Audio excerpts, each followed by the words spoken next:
Bom dia, graça e paz. Mais uma vez queria deixar uma palavra para você nesta manhã.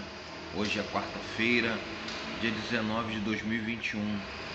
Queria dizer que acima de Deus está a sua justiça e sua palavra. Fraseando esse texto, eu quero dizer que os decretos amargos de Deus vêm em nossas vidas por dois motivos. E eu gostaria de relatar esses dois motivos explicando através da palavra de Deus. E o primeiro decreto é os testes de Deus na sua vida, como se encontra no livro de Êxodo, capítulo 15, 25. Esse texto relata a saída do povo do Egito e eles, depois de alguns dias, eles sentem sede e encontram um lugar com as águas amargas. E no final desse capítulo, no versículo 25, lá está escrito: e Deus o provou. Ali foi o primeiro teste do povo de Israel. E também nós encontramos um texto muito famoso que é a história de Jó. E para falar da história de Jó, irmãos, eu gostaria de mostrar a real intenção de Satã, porque isso pode embolar a cabeça de muita gente, porque nós evangélicos aprendemos que Satanás ele foi desobediente para Deus e foi expulso do céu. E eu, na verdade, eu não entendo dessa forma. Eu entendo que Deus o criou para que ele possa ser um anjo obediente. Porque, veja bem, irmãos, se ele fosse inimigo de Deus, Deus não era tão poderoso como nós sabemos que ele é. Quando você conhece o poder de Deus, quando você sabe a plenitude do poder de Deus, você entende que Deus não tem inimigo. Não existe inimigo contra Deus. E outra, se você tem um inimigo, você não queria um inimigo na tua casa. O inimigo nunca seria obediente a ti. Então entenda, Satã, ele é um anjo obediente a Deus. Ele faz as coisas que Deus manda. E outra, a segunda função dele é para desviar você dos caminhos de Deus. Tu vê que sempre ele está no céu nos acusando, fazendo promotoria de Deus, a Deus diante de nossa vida. Então ele não é um inimigo. Ele é um acusador, ele é um desviador. Essa é a função dele. Estou falando de Satã, não estou falando de demônios. Demônios é outra coisa. Irei fazer um vídeo falando sobre essas duas espécies, Satã e demônio. Nós estamos falando somente das provações de Deus, dos testes de Deus. Esse é o primeiro motivo. Deus prova ao ser humano para tirar de dentro do ser humano todo o mal e as impurezas, dando-lhes experiências práticas em sua palavra, para que nós possamos ter experiência e praticar a palavra de Deus. Você lembra do povo no Egito? O povo foi criado nas culturas egípcias.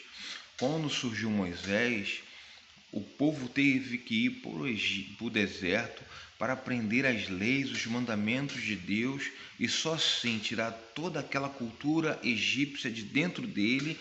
Deus forjou o caráter dele nas dificuldades, no aprendizado, e só assim o povo de Israel pôde ser uma nação.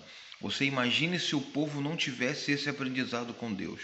Hoje não teria judeus, porque eles até hoje cultivam a cultura deles. E outra, os testes de nossa vida servem para elevar a sua alma, para que você possa se aproximar mais de Deus, porque Deus é santo, como eu sempre falei, e Ele gosta que nós nos santificamos a cada dia, porque Ele sendo santo, Ele não anda com impuro, Ele não anda com o pecado. Então nós temos que andar cada dia mais se santificando em nossa vida. Este é o primeiro motivos dos decretos amargos de Deus. O segundo motivo dos decretos amargos de Deus é quando somos desobedientes à santa palavra de Deus. Em toda a sua palavra, vocês podem observar em Deuteronômio 28, ali está o bem e o mal, as bênçãos e as maldições. Em toda a sua palavra, Deus nos orienta a sermos obedientes a Ele. Não porque Ele quer que nós sejamos uma marionete, porque existem as leis de trânsito, irmãos, para preservar a sua vida. Então, as leis e os mandamentos de Deus é para que você possa viver com saúde, viver com paz e tranquilidade. Então, em Êxodo 23, 20 e 21 diz assim: Eis que envio o meu anjo para guardar pelo caminho e te leve ao lugar que te preparei.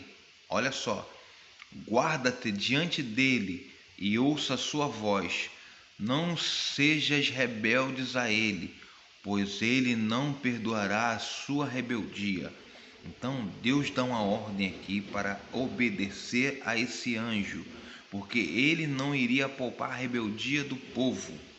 E nós também encontramos aquela ordenança quando Deus fala com o povo, para que eles não possam servir aos deuses daquele povo do Egito, de Canaã, porque isso serviria de laço para a vida deles. Então, irmãos, Deus dará a ordem para nós e nós devemos ser obedientes, porque muitas das vezes, muitas coisas servem de laço para a nossa vida.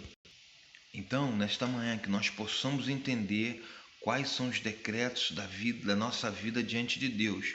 Porque para que nós não venhamos blasfemar contra Deus, questionar a Deus, porque Deus ele é juiz e justo, e a sua palavra estará acima de tudo. A sua justiça estará acima de tudo. Ele não pode voltar atrás. Por isso que ele é justo, fiel juiz. Deus te abençoe.